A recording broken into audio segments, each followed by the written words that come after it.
मैं हमेशा के लिए सद्गुरु जी की शरण में आना चाहता हूँ। इसके लिए मुझे क्या करना होगा, कृपया बताएं। मैं इस जीवन से परेशान हो गई हूँ। सब कुछ छोड़कर संन्यास लेना चाहती हूँ। मुझे बताएं कि मैं क्या करूँ। मैं संन्यास लेकर सद्गुरु जी के आश्रम आना चाहता हूँ। कृपया प्रोसेस बताएं। दोस्तों, सिर्फ यही प्रश्न नहीं, ऐसे ही और भी कई प्रश्न हमें हमारे सोशल मीडिया अकाउंट्स पर मिले, जिसमें काफ़ी सारे लोगों ने यही प्रश्न बार बार पूछे हुए थे कि मैं अपने जीवन से परेशान हो गया हूँ, सब कुछ छोड़कर संन्यास लेना चाहता हूँ।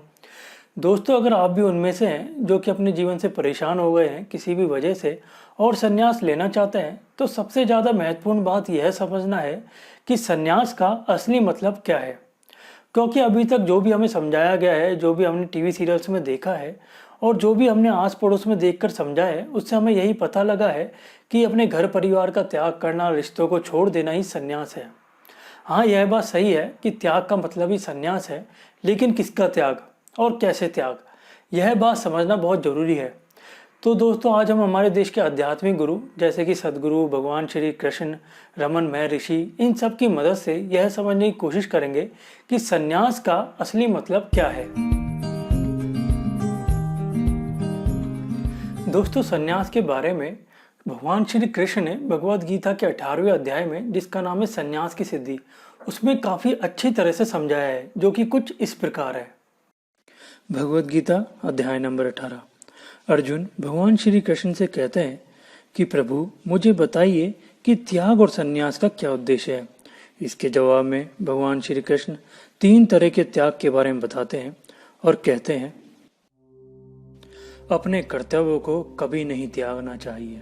अगर कोई मोहवश अपने नियत कर्तव्यों का त्याग करता है तो उस त्याग को तामसी कहा जाता है। अर्थात अगर तुम किसी चीज को या किसी जगह को छोड़ते हो, उसका त्याग करते हो किसी अन्य चीज या अन्य जगह के आकर्षण में आकर, तो वह त्याग तामसी कहलाएगा। और जो व्यक्ति अपने नियत कर्मों से परेशान होकर, उन्हें दगदाई समझकर, कर्म में आने वाली कठिनाइयों से डरकर जो अपने कर्मों का पूरी तरह से त्याग करता है, तो उस त्याग को राजसी कहा जाता है। इन दोनों ही त्यागों से कभी भी उच्च फल प्राप्त नहीं होता। हे अर्जुन, जब मनुष्य अपने कर्तव्यों को महत्वपूर्ण मानकर उनसे मिलने वाली फल की इच्छाओं का त्याग कर देता है, तो उसका त्याग सात्विक कहलाता है। यही वास्तविक त्याग है। ऐसे व्यक्ति के लिए न तो ऐसे कार्यों से नफरत करता है जो उसे बेकार के या फिर अशुभ लगे, और न ही ऐसे कार्यों में लिप्त होता है जो उसके लिए बहुत शुभ या बहुत ही श्रेष्ठ हो। यह उसके लिए मात्र कर्तव्य है। इसलिए अर्जुन, सभी कर्मों का त्याग मनुष्य के लिए असंभव है, लेकिन जो अपने कर्तव्यों को निभाते हुए उसके फलों की इच्छाओं का त्याग करता है, वही असली त्यागी है, वही असली सन्यासी है।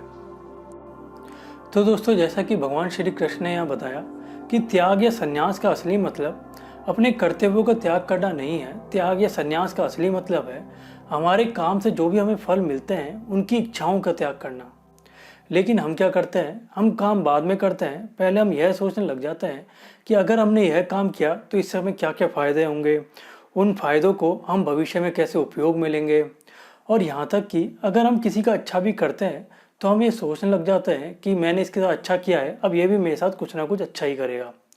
और जब ऐसा नहीं होता, क्योंकि हमने अच्छा किया, ये हमारी प्रकृति या नेचर है, अब वह वैसा ही करेगा जैसी कि उसकी प्रकृति या नेचर है। इसलिए जब हमें हमारे सोचे गए अनुसार फल नहीं मिलता, हमें वैसा फल नहीं मिलता जैसे कि हमने प्लानिंग की थी, तो यही बन जाता है हमारे दुखों का मूल कारण। और इसी वजह से हम हमारे जीवन में दुखी रहते हैं, ये परेशान रहते हैं। इसलिए दोस्तों, मेरी आपसे यही कहना है, अगर आप इन बातों को और भी ज़्यादा गहराई से समझना चाहते हैं तो आपको कम से कम एक बार अपने जीवन में भगवद गीता जरूर पढ़नी चाहिए। दोस्तों, भगवद गीता की लिंक मैंने नीचे डिस्क्रिप्शन में दी है, वहाँ पर क्लिक करके आप भगवद गीता खरीद सकते हैं। और ये काफ़ी सारी लैंग्वेज में उपलब्ध है, जिसमें भी आप कंफर्टेबल हो, आप उस लैंग्वेज में भगवद गीता खरीदें और समझने की कोशिश करें। दोस्तों, मैं भगवद गीता पर एक और वीडियो बना चुका हूँ, वह आप जरूर देखें। उसमें मैंने बताया है कि विश्व की महान हस्तियों के ऊपर भगवद गीता ने किस तरह से छाप छोड़ी है। अगर आप उस वीडियो को देखते हैं तो आपको पता लगेगा कि आपको भगवद गीता पढ़ना क्यों बहुत जरूरी है। दोस्तों, अब आते हैं आज के मेन मुद्दे पर कि संन्यास का असली मतलब क्या है। दोस्तों, मैंने रमन महर्षि जी की किताब पढ़ी थी, जिसमें रमन महर्षि जी से ऐसा ही कुछ प्रश्न पूछा जाता है और वे कुछ इस तरह से इसका जवाब देते हैं। एक व्यक्ति रमन महर्षि जी के आश्रम में आता है और पूछता है कि क्या दुख से मुक्ति के लिए और मोक्ष की प्राप्ति के लिए सन्यासी होना जरूरी है? इसके जवाब में रमन महर्षि जी कहते हैं, तुम परिवार में रहो या सन्यासी बनकर कहीं और, तुम्हारे जो मन की परेशानियां हैं वो वहां भी ऐसी ही बनी रहेंगी जैसी यहाँ हैं। कुछ समय के लिए हो सकता है तुम्हें सुकून मिल जाए, लेकिन वो समय जब तक कि बना रहेगा जब तक कि तुम्हारा मन उस वातावरण में सहज न हो जाए। जैसे ही तुम उस नए वातावरण के आदी हो जाओगे तो जो मन की परेशानियां तुम्हें अपने गृहस्थ जीवन में आ रही थी यहाँ भी आएंगी। हो सकता है उनकी सिर्फ वजह बदल जाए या फिर ना भी बदले। यह भी हो सकता है कि जिस परिवार को छोड़कर संन्यास लेकर तुम जहाँ जा रहे हो वहाँ फिर से अपना एक नया परिवार बना लो। इसलिए मुक्ति के लिए वातावरण बदलने की जरूरत नहीं है।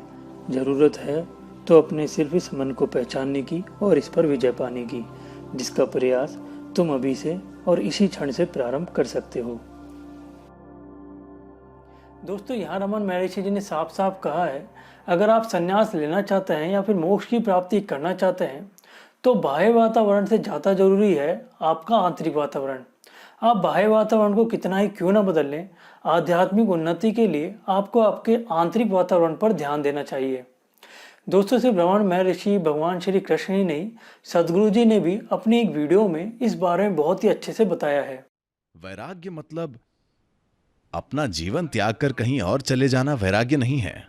ऐसी कोई जगह नहीं है जब तक कि आप उस शख्स के साथ नहीं जाते अंतरिक्ष में। मुझे लगता है वो आपको एक तरफ के टिकट के साथ भेजते हैं, वरना जाने के लिए कौन सी जगह है। आप जहां भी जाते हैं वहां भी जीवन ही है ना। तो वैराग्य का मतलब ये है, वैराग्य का शाब्दिक अर्थ है रंग से परे। इसका मतलब है कि आप पारदर्शी हो गए हैं। अगर आप पारदर्शी हैं तो जीवन का हर आयाम आपसे होकर गुजर जाता है, मगर वो आपको छूता नहीं है। आप जीवन को जिस हद तक चाहें संभाल सकते हैं। जिसे आप संभाल सकते हैं संभालिए, जिसे आप नहीं संभाल सकते उसे न संभालिए। लेकिन आपके जीवन में अगर आप वो नहीं करते जो आप नहीं कर सकते तो ये कोई समस्या नहीं है। लेकिन अगर आप वो नहीं करते जो आप कर सकते हैं तो आप एक तबाही हैं। जैसे ही आप सोचते हैं कुछ अच्छा है, कुछ बुरा है, कोई ऊंचा है, कोई नीचा है, कई सारी चीजें जो आप जीवन में कर सकते हैं नहीं करेंगे, सिर्फ क्योंकि आपको लगता है कि वो बुरा है, सिर्फ क्योंकि आपको लगता है कि वो नीचा या ऊंचा या जो भी बकवास है। तो हमारे जीवन में ये सबसे महत्वपूर्ण है, क्योंकि ये एक छोटा सा जीवन है। बहुत थोड़ा सा समय है मनुष्य की क्षमता के खिलने के लिए इस जीवन में। यहां अगर आप चुन रहे हैं कि क्या करना है और क्या नहीं करना है, नहीं, हर चीज जो आप कर सकते हैं वो होनी चाहिए। जो आप नहीं कर सकते वो नहीं होती, कोई बात नहीं। तो दोस्तों, आखिर में मेरी आपको यही छोटी सी सलाह है, अगर आप सदगुरु जी के आश्रम आना चाहते हैं, सदगुरु जी के कामों में हाथ बटाने के लिए या फिर किसी साधना को सीखने के लिए, तो इसके ऊपर मैं ऑलरेडी एक वीडियो बना चुका हूं जहां से आप इसका पूरा प्रोसेस पता कर सकते हैं। यह वीडियो आप ऊपर आई बटन पर क्लिक करके भी देख सकते हैं या फिर डिस्क्रिप्शन में भी आपको इसकी लिंक मिल जाएगी। लेकिन अगर आप सदगुरु जी के आश्रम आना चाहते हैं संन्यास लेकर, तो मेरा आपसे यही कहना है, आप अपने आप को थोड़ा और समय दीजिए। आप यह ढूंढने की कोशिश कीजिए कि आप किस चीज़ की खोज में हैं या फिर ऐसी कौन सी चीज़ है जिसे पाकर आपके सभी दुखों का अंत हो जाएगा। अगर आप यह करना चालू कर देते हैं तो आप किसी आश्रम में हो, जंगल में हो या फिर अपने घर पर, आपकी संन्यास की यात्रा शुरू हो चुकी होगी।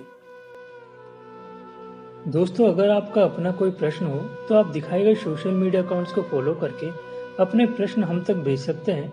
हमारी कोशिश रहेगी आपके सवालों का जवाब जल्द से जल्द देने की, या फिर हम हमारी आगे आने वाली वीडियोस में भी आपके सवालों को शामिल कर सकते हैं।